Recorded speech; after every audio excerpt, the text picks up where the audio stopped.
ऐसे लाखों लाख सूर्य इकट्ठे करोगे तो वहां का एक सूर्य बनेगा। प्रेमी भाई बहनों, ब्रह्म का जो स्वरूप है वो सुबह के लाल सूर्य के समान है, इसीलिए वहां का पूरा ब्रह्मांड लाल है। जहां तक आपकी निगाह जाएगी ब्रह्म देश में चारों तरफ आपको लाल ही लाल नजर आएगा। अरे महात्मा जब साधना करके वहां पहुंचे तभी महात्माओं ने लिख दिया, लाली मेरे लाल की और जित देखो तो लाल, लाली देखन में गई और मैं भी हो गई लाल। वो पूरा ब्रह्मांड ही लाल है। जितने साधक वहां पहुंच जाते उन सभी को योगेश्वर कहा जाता। जैसे व्यास जी हुए, वशिष्ठ जी हुए, वाल्मीकि जी हुए, इन सब की पहुंच वहीं तक थी। इसीलिए कहा गया कि वाल्मीकि भय ब्रह्म समाना। जब इनकी जीवात्मा वहां पहुंची और जब इन्होंने ब्रह्म का दर्शन किया तो इनका स्वरूप भी ब्रह्म के समान, यानी कि ब्रह्म स्वरूप हो गया। जितने साधक वहां पहुंच जाते हैं उन सभी को योगेश्वर कहा जाता। योगेश्वर भगवान श्री कृष्ण उसी देश में वास करते। ये जो ब्रह्म देश है वो श्री कृष्ण भगवान का ही देश है और श्री कृष्ण भगवान वहीं पर रहते हैं। हरे प्रेमी भाई बहनों, ये बाहर की जन्माष्टमी नहीं है जो आप लोग मनाते हो। महात्माओं ने कहा था भाई सही मायने में तुम जन्माष्टमी कब मनाओगे, जब तुम्हारी जीवात्मा 5 तत्व जल पृथ्वी अग्नि वायु आकाश और 3 गुण रजोगुण तमोगुण सतोगुण 5 तत्व और 3 गुणों से परे होकर के ब्रह्म देश में पहुंच करके जब कृष्ण भगवान का दर्शन कर लोगे तब सही मायने में जन्म अष्टमी मनाई जाएगी। वहां कृष्ण भगवान का दर्शन करने के बाद फिर तुम्हारी जीवात्मा तीसरे मंडल के शब्द को पकड़ करके तीसरे मंडल की चढ़ाई करेगी। आगे पहुंची शून्य घंटार ररंकार धुन सुनी पुकार, आगे श्वेत शून्य है भाई और मान सरोवर पेट नहाई। उसी के ऊपर तीसरा देश आता जैसे महात्माओं ने शून्य देश कहा, उसी को रारंग देश कहा जाता, उसी को अक्षर और नेति कहा जाता। वहां के जो मालिक हैं वो रारंग पुरुष यानी कि पार ब्रह्म पुरुष हैं। वहां किन्नरी और सारंगी 2 धुनें उस लोक में गूंजती रहती और पार ब्रह्म पुरुष का जो स्वरूप है वो पूर्णमासी के चंद्रमा के समान बड़ा ही मनमोहक स्वरूप है। इसी स्थान पर प्रेमी भाई बहनों एक बहुत बड़ा अमृत का सरोवर बना, जैसे महात्माओं ने मान सरोवर कहा। जब तुम्हारी जीवात्मा उस मान सरोवर में स्नान कर लेगी तो जन्म जन्मांतरों के मैले पाप कर्म साफ हो जाएंगे। अरे यहाँ के पानी से तुम्हारे कर्मों की सफाई नहीं होने वाली। ये बाहर का पानी तुम्हारे शरीर के मैल को धो सकता, लेकिन जो पापों का मैल है, जो अंतःकरण में गंदगी जमा, वो जब साफ होगी जब आप तीसरे मंडल पर पहुंच करके उस गंगा में डुबकी लगाओगे। उसमें स्नान करने के बाद ये जीवात्मा हंस रूप हो जाती। हंसन मिले हंसा हो जाई, मिले जो अमी हारा है। जीवात्मा का खुद का प्रकाश उस अमृत के सरोवर में स्नान करने के बाद 16 सूर्य के बराबर हो जाता। तब फिर यही जीवात्मा चौथे मंडल के शब्द को पकड़ करके चौथे मंडल की चढ़ाई करती है। 2 पर्वत के संग निहारो अभवर गुफाते संत पुकारो। 2 पर्वतों को पार करने के बाद बड़ा सुंदर देश आता, जैसे महात्माओं ने भवर गुफा कहा। वहां के जो मालिक हैं वो सोहन पुरुष हैं। वहां बंसी यानी मुरली की मधुर ध्वनियां सदा उस लोक में उच्चारण होती रहती। और सोहन पुरुष का जो स्वरूप है वो दोपहर के सूर्य के समान महाप्रकाशवान स्वरूप है। स्वरूप में अंतर है। पहले स्थान पर निरंजन भगवान का जो स्वरूप था वो ज्योतिष स्वरूप था। दूसरे स्थान पर ब्रह्म का जो स्वरूप है वो सुबह के लाल सूर्य के समान है। तीसरे स्थान पर पार ब्रह्म का जो स्वरूप है वो पूर्णमासी के चंद्रमा के समान है। चौथे स्थान पर सोहन पुरुष का जो स्वरूप है वो दोपहर के सूर्य के समान महाप्रकाशवान स्वरूप है। वहां के धनी का दर्शन करने के बाद ताके परे धाम सतनामा और 20 बजे सतलोक ठिकाना। सोहन देश के ऊपर वो 5वां देश आता जिसे महात्माओं ने सचखंड देश कहा। वो सचखंड देश अजर अमर अविनाशी सदा एक रस रहने वाला देश है। वहां न काल है, न कर्म है, न दुख है, न संताप है, न पुण्य है, न पाप है। जो जीवात्माएं वहां पहुंच जाती हमेशा के लिए जन्म मरण के बंधनों से आजाद हो जाती। वहां के जो मालिक हैं वो सतपुरुष भगवान हैं जिनके रोम रोम में खरबों खरब सूरज चांद सितारे प्रकाशवान। वही हमारे आपके सच्चे मालिक हैं, वही हमारे आपके सच्चे पिता हैं। हमको आपको वहीं से नीचे उतारा गया, फिर शब्द को पकड़ करके शब्द शब्द पौड़ी पर चढ़कर पहुंचो सचखंड सतनाम। शब्द की सीढ़ी हर मंजिल पर लगा रखी। आपने भजन किया, घंटे शंख की आवाज को पकड़ा तो आप पहले स्थान पर पहुंच जाओगे। वहीं पर दूसरे मंडल का शब्द मिलेगा, उसे आप पकड़ लोगे तो दूसरे मंडल पर चढ़ जाओगे। ऐसे ही शब्द दर शब्द मंजिल दर मंजिल ये जीवात्मा अपने देश सचखंड में पहुंच जाती। तो शब्द कब पकड़ में आएगा? जब आप भजन करोगे। और भजन कैसे किया जाएगा एक बार फिर से आप लोग समझ लीजिए। ये आंख और कान को बंद करिएगा लेकिन मन को रोकिएगा। ऐसे समय पर तुम्हारा ये मन जरूर भागेगा। अभी आप सत्संग में बैठे हो, शरीर यहाँ बैठा हुआ लेकिन मन सारी दुनिया में भ्रमण कर रहा।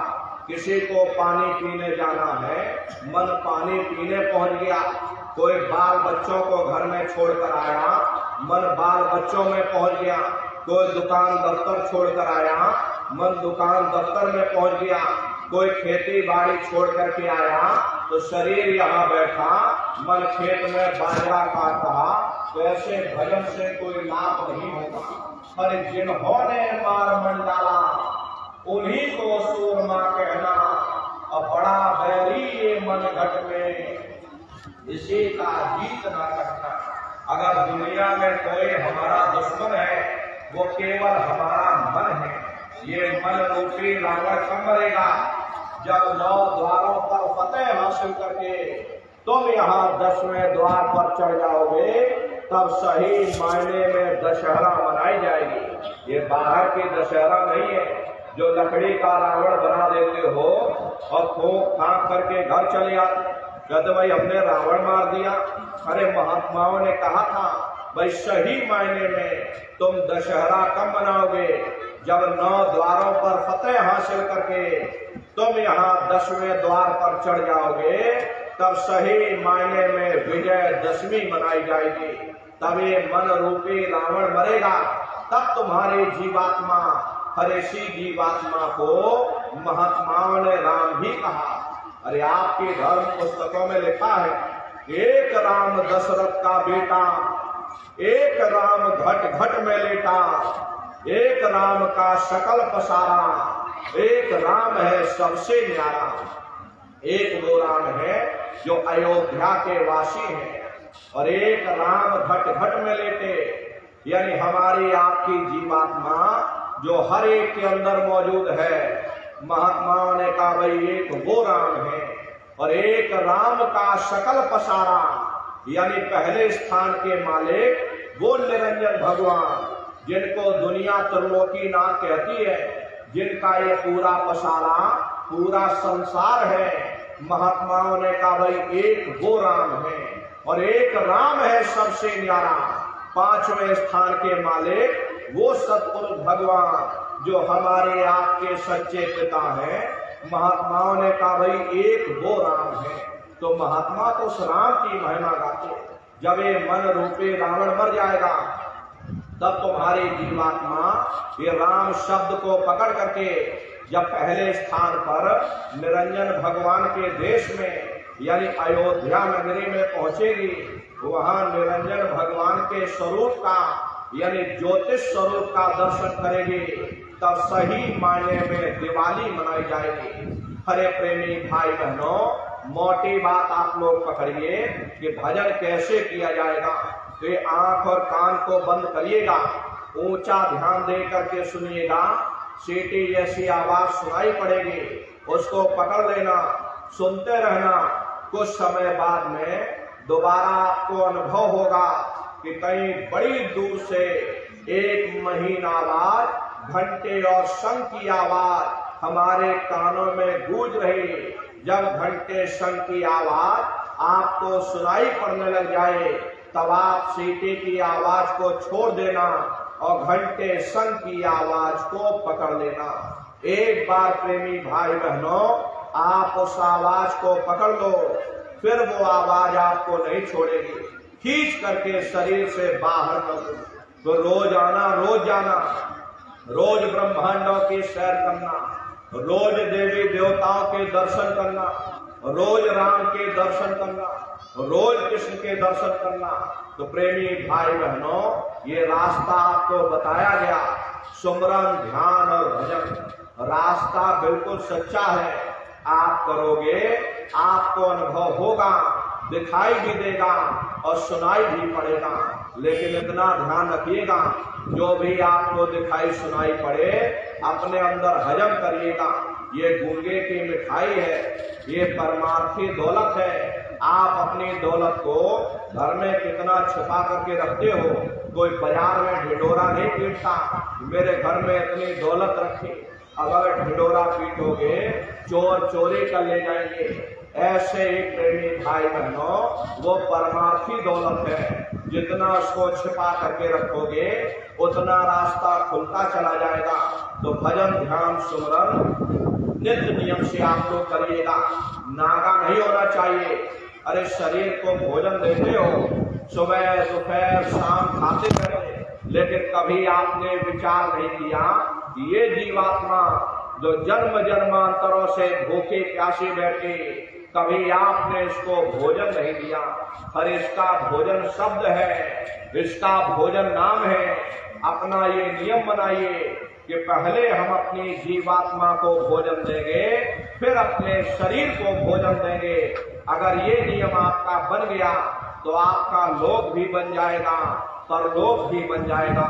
हरे प्रेमी भाई बहनों, मालिक को पाने के लिए तुम्हें घर बार छोड़ने की जरूरत नहीं है, तुम्हें समाज छोड़ने की जरूरत नहीं है, तुम्हें जात बिरादरी बदलने की जरूरत नहीं। अरे जात पात के रगड़े झगड़े ये हमारे अपने नहीं है, ये सिर्फ हमारे मन की खुराफात है। आप सभी लोग बुद्धिमान हो, अपनी अपनी बुद्धि से आप सभी लोग विचार करिएगा। जब गुरु नानक साहब नहीं आए थे तब कोई सिख नहीं था, जब मोहम्मद साहब नहीं आए थे तब कोई मुसलमान नहीं था, जब ईसा मसीह साहब नहीं आए थे तब कोई ईसाई नहीं था। और पीछे लौटते चले जाओ तो केवल मनुष्य ही मनुष्य रह जाते। ये रगड़े झगड़े किसने पैदा किए? ये हमने आपने पैदा किए। हरे नर नारियों, दुनिया में कोई भी महात्मा यहाँ ना कोई कौम बनाने आता, न कोई महात्मा यहाँ पर मजहब चलाने आते, न कोई यहाँ पर पंथ चलाने आते, और न ही आप हमारे हाथों में डंडे और तलवारें देने के लिए आते। अरे आप तो सच्चा मार्ग, सनातन मार्ग समझाने के लिए इस धरा भूमि पर शरीर रूप में अवतरित होते। इसीलिए महात्मा समझाते हैं, वह जाति पात पूछे नहीं कोई, और हरि का भजय सो हरि का होई। लोग यहाँ जात पात बनाते बनाते मर गए, लेकिन नर नारियों, जब तुम्हारे जीवात्मा इस मनुष्य रूपी चोले को छोड़ करके ऊपर धर्मराज की कचहरी में पहुंचेगी, वहां न तुमसे ये पूछा जाएगा कि तुम किस जाति के हो, तुम किस कौम के हो, तुम किस मजहब के हो, तुम हिंदू हो या मुसलमान हो, तुम हिंदुस्तान से आए हो या तुम सीधे पाकिस्तान से आ रहे। अरे वहां तुम्हारे कर्म देखे जाएंगे, भक्ति भाव देखा जाएगा, मालिक से मिलने का प्रेम और प्यार देखा जाएगा। इसीलिए महात्मा समझाते हैं वह मालिक को पाने के लिए तुम्हें जात बिरादरी बदलने की जरूरत नहीं है, तुम्हें समाज छोड़ने की जरूरत नहीं है, तुम्हें बाल बच्चे छोड़ने की जरूरत नहीं है, तुम्हें घर परिवार छोड़ने की जरूरत नहीं है, तुम्हें जंगल और पहाड़ों में जाने की जरूरत नहीं है, तुम्हें साधु सन्यासी और बाबा बनने की जरूरत नहीं। अरे भाई तुम अपने अपने घर परिवार में रहो, अपने अपने बाल बच्चों के साथ रहो, मेहनत और ईमानदारी से काम करो और 24 घंटे में घंटा 2 घंटा अपनी जीवात्मा के कल्याण के लिए सुरत शब्द नाम की कमाई यानी कि सुमरन ध्यान और भजन करिएगा। हरे नर नारियों, यही दौलत तुम्हारे काम आएगी, बाकी सब यही पड़ा रह जाएगा। बड़े बड़े राजे महाराजे आए, सारी जिंदगी उन्होंने ये किला बनाते बनाते गुजार दिया। आज उनके किलों को जाकर देखो, आज खंडहर बने पड़े हुए। विश्व विजेता सिकंदर सारी दुनिया पर राज करने का ख्वाब देखता था, वो भी मुट्ठी खोल करके चला गया। कोई क्या साथ लेकर जाएगा? जो चीज तुम्हारे साथ में जाने वाली वो केवल मालिक की भक्ति है। इसलिए प्रेमी भाई बहनों, वो दौलत कमा लो जो अंत समय में तुम्हारे काम आवे, वरना ये समय तुम्हारा निकलता चला जा रहा। ये श्वासों की पूंजी दिन प्रतिदिन कम होती चली जा रही। हम लोग कहते हैं कि भाई हमारी उम्र बढ़ रही, अरे आपकी उम्र बढ़ नहीं रही, आपकी उम्र दिन प्रतिदिन घटती चली जा रही।